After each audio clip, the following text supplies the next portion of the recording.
Hey guys, we're going to do chapter 25, 26, and 27.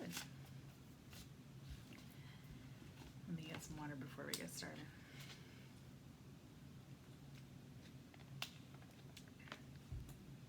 Ian, Mr. and Mrs. Hahn, Mrs. Childers. Finn started calling out the names of all the closest neighbors he could think of. Shh, Emma said, grabbing his arm warningly. We don't know whose house we're in. Right, Finn said, what he thought was a very reasonable tone. So we should make as much noise as possible so someone will come down and tell us? Also, so no one thinks we're sneaking around doing something wrong? Like stealing stuff? The Hahns live on one side of us. Mrs. Childers lives on the other side. So whichever way the room spun us around, Finn, Chess said sharply. We walked over to the doorway that led out of the little room they were in.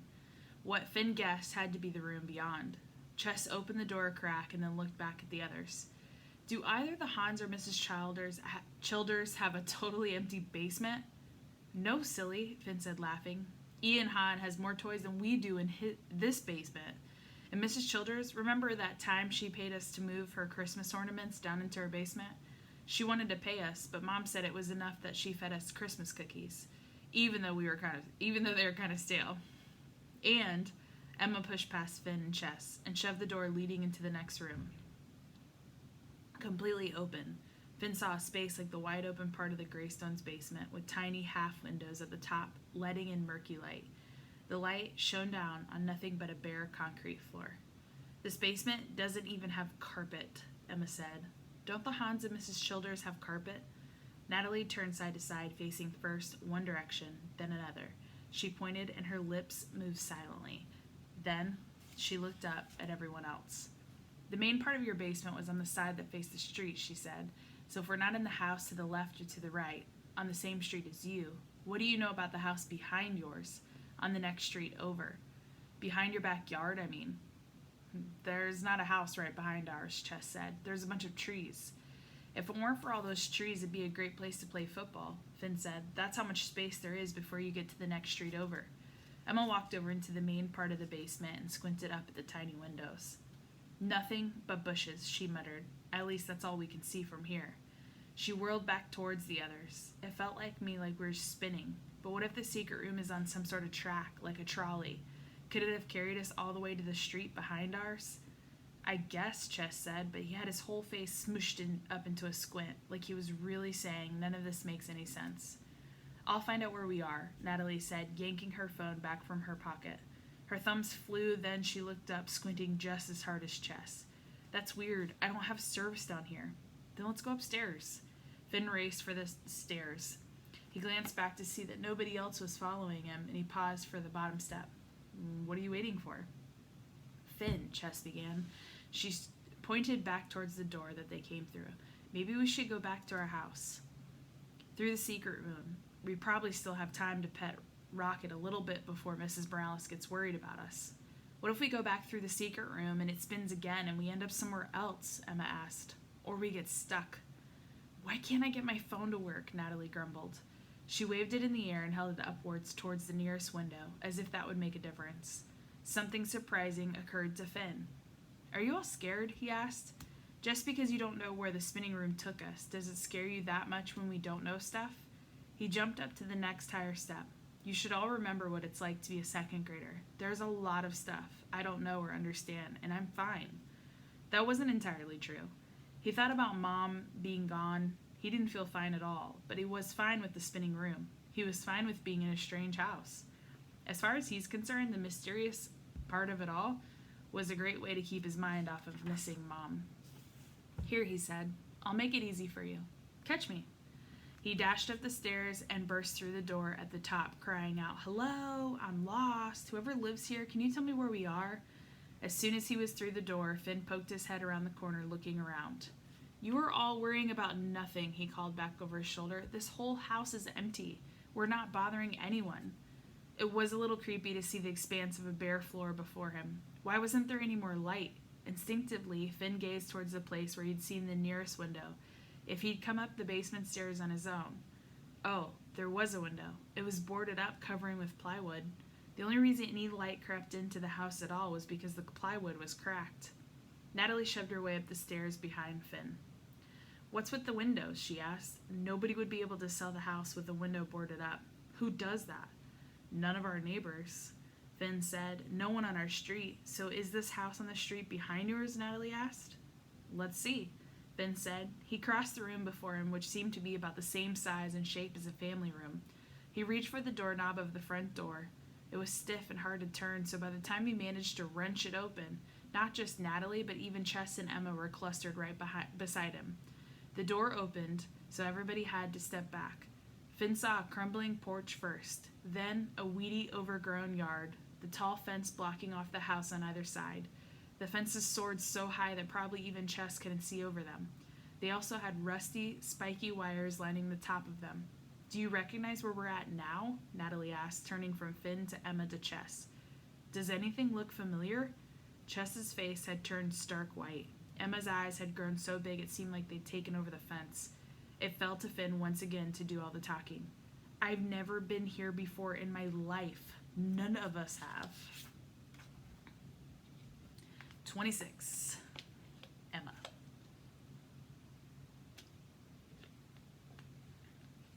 Logic, Emma told herself, sends facts. Think about those things and you won't panic. We can't be that far from home. But even the air seemed to be conspiring against her, making her think otherwise. The weather had been clear and sunny when she and the others had stepped into their own house just, 10 or 15 minutes ago? But the threat of a storm had apparently blown in just in short amount of time. The sky now was full of low, ominous clouds, and the air felt murky and thick. It was the kind of air that made it hard for people to breathe as if they had asthma. Emma had a problem with that when she was little. She was just lucky that she'd outgrown it. Was it coming back now? Stay logical, Emma reminded herself again. Stay calm.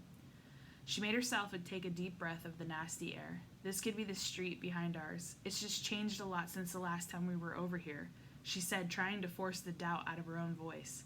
We don't come this way very often. None of us have friends in this direction. We always go the other way to get out of the neighborhood. And there are all those trees in the way, so we never really know what's happening on this street. Oh, Natalie said, that makes sense. I'll just look at the GPS on my phone, and she peered intently down at her phone and then back up. Ugh, it's still not working. Maybe if we walk out of the street, we'll see something familiar, Emma suggested, stepping out on the porch. Finn and Natalie was holding the phone up in the air again, following close behind. I think we should go back, Chess said. He remained right on the threshold. The door opened behind him.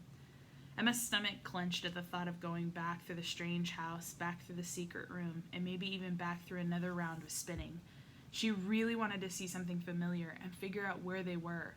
And then we can walk back to our house through our own backyard and tonight, back at Mrs. Morales' house. We'll figure out the code behind Mom's letter. We'll know how to rescue her that way, and we'll never have to go into that secret room again. At least not without her being with us. Tell us how it works. Emma reached back and tugged on Chess's elbow, throwing him off balance. Come on, Chess, she said. Where's your spirit of adventure? This was something Mom said sometimes. It was amazing that Emma could speak the words without starting to cry. I just want to look and see if we can find any street signs. Nothing's going to happen if we walk down the driveway for a minute. Chess toppled forward, barely missing stepping on Natalie's heels. Maybe Chess's long, gangly arms caught the edge of the door somehow. Maybe there was a breeze that Emma hadn't noticed. But as soon as Chess was out of the way, the door swung shut behind him with a loud bang. Chess jumped, knocking his shoulder against his scarred wooden door. Oops, Emma said. Chess reached back and twisted the doorknob. It didn't budge. We better hope we see something familiar, he muttered, because this door is locked now. We can't get back into the secret room. Uh-oh. 27. From Chess. I'm sorry, Emma said. Chess shook his head, unable to choke out any words. Why is this so hard? He wanted to scream. I just want Mom to be home. Everything to be normal. I don't want to have to think about secret rooms or letters written in code, or the fact that we were down to having only one parent, and now she's gone too. I just want to be an ordinary sixth grader with an ordinary life. You might as well wish that Dad was still alive. If we stick together, everything will be fine, Natalie said. as if she could tell he was about to lose it. But even she had a tense look around her eyes, like she was fighting against squeezing them shut and pretending none of this had happened. Maybe if we go out to the street, my phone will work. Sometimes there's dead zones in certain houses. Maybe she sees that all the time when she's selling houses. Sometimes the buyers even ask for lower prices because of that. I wouldn't buy a house where a phone wouldn't work, Finn agreed. Don't let Finn see how upset I am, Chess thought. Don't let Finn see how scared I am. Don't let Finn see how confused I am. How I don't understand anything. Lead the way, Chess said, Natalie. He waved his arm out to the side as if he were just being a gentleman, letting her and the others go first. Really, he wanted to walk behind Finn and Emma so they couldn't see his face. Chess wouldn't have to stiffen it into confident, cheerful, unconcerned mask. He wasn't sure he was able to be capable of doing that right now. Natalie stepped down from the crumbling concrete porch, followed by Finn and Emma together, with Chess bringing up the rear. A short sidewalk led over to the blacktop driveway. Both the sidewalk and the blacktop were just as crumbly as the porch, with large patches of rocks and dirt showing through. What a mess, Natalie said. She covered her mouth for a moment, as if to say something wrong. I mean, your house is nice. The other houses on the street are too, and if this one's just one street away, it's not fair that people who own this house just let things run down. That makes it so you wouldn't get as much money as if you sold your house. Well, we're not selling our house, Emma said. Oh no, if Mom really doesn't come back, would we have to sell our house? Chess wondered. Would we have to be adopted by some family who we don't even know? Would we maybe even be split up? Me and Finn and Emma all going in separate places? Chess's stomach twisted, as if someone had grabbed it and tried to squeeze it down to nothing. Mom would never let anyone sell our house, Finn agreed with a little laugh, as if the whole idea was ridiculous. Mom, from behind, Chess saw the exact moment Finn's shoulders sagged, as if a terrifying idea had just hit him. What could Mom do to prevent someone from selling the house if she wasn't even there, if she never came back? Hey Finn, Chess said too loudly, how long do you think it took to build those huge fences on either side of those houses? Do you think they used different colored boards on purpose? Why would you do that if you decided to build a fence around our house? I don't like fences, Finn said sulkily. They make it so you can't see. Chess caught up to Finn, put his arm around his brother's shoulder. Ahead of them, Natalie stepped past the corner of the nearest fence. She pulled Emma alongside her and asked, See anything familiar now? Emma began, turning her head left and right, left again, looking up and down the street. Natalie dipped her head towards her phone screen once more. Searching, she muttered. Chess shepherded Finn out past the fence as well. Chess could have sworn every street in the neighborhood had sidewalks, but there wasn't one here. He stepped directly from the crumbling, black-topped driveway out into the street. He immediately tightened his grip on Finn's shoulder and looked both ways for cars. Watch out, he warned Natalie, who was still peering at her phone. She looked up, but Chess's caution was unnecessary. There weren't any cars. The only movement on the street was a group of 5 boys headed straight towards them. Chess squinted, hoping he'd recognize someone from school. Maybe one of them would be able to tell Chess the name of the street and how to get back home. But these boys all looked older, maybe even high school age, and 1 or 2 of them had the beginnings of beards. They all wore matching dark blue and orange as if they were all on the same elite sports team. They moved with the same intimidating swagger, and it reminded Chess of certain boys he had tried to avoid at school, the ones who went in the packs, challenging other kids to fight. Only these boys had a lot more muscle. They looked like they actually could fight, not just threaten to. Don't say anything to these boys, he whispered to Finn. What did Chess know about dealing with menacing older boys? Nothing, he gulped. Just let them walk on by.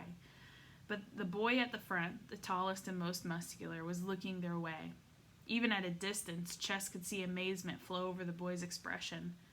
Natalie, the boy called. Natalie Mayhew? Is that someone you know? Chess hissed at her.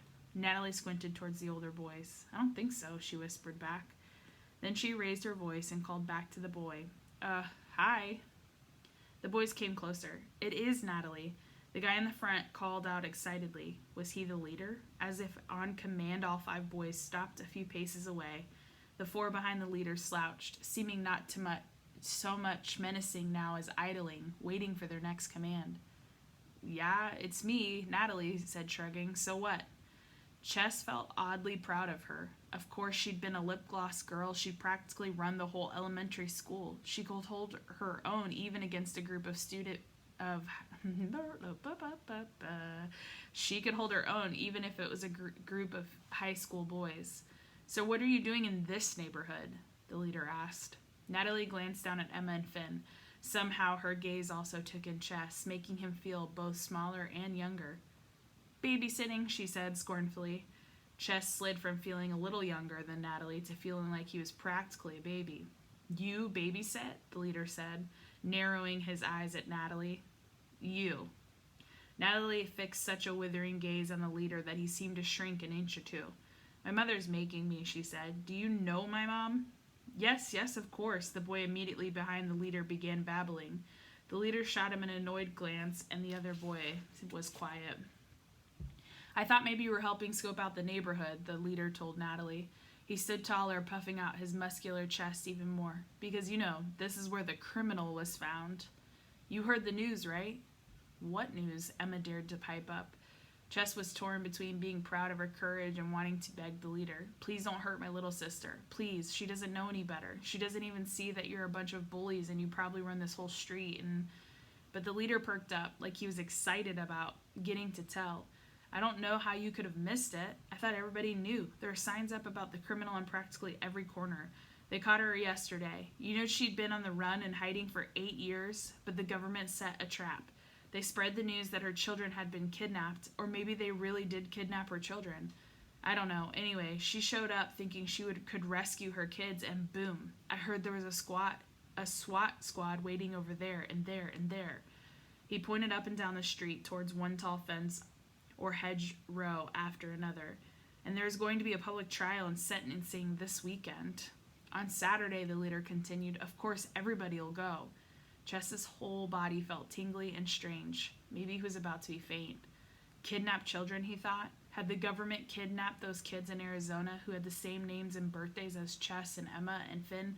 Or had the government pretended to? And was Mom connected somehow? 8 years. 8 years ago was when Dad died. What did he started to stammer out because he needed to know what the criminal had done. What made her a criminal. He wanted to know her name, too, because he thought that might prove that Mom wasn't involved, that this really didn't have anything to do with her. He didn't want it to have anything to do with the kidnapped kids from Arizona either. But before Chess could say another word, he heard a furious shout behind him. Natalie Marie Mayhew, just what do you think you're doing?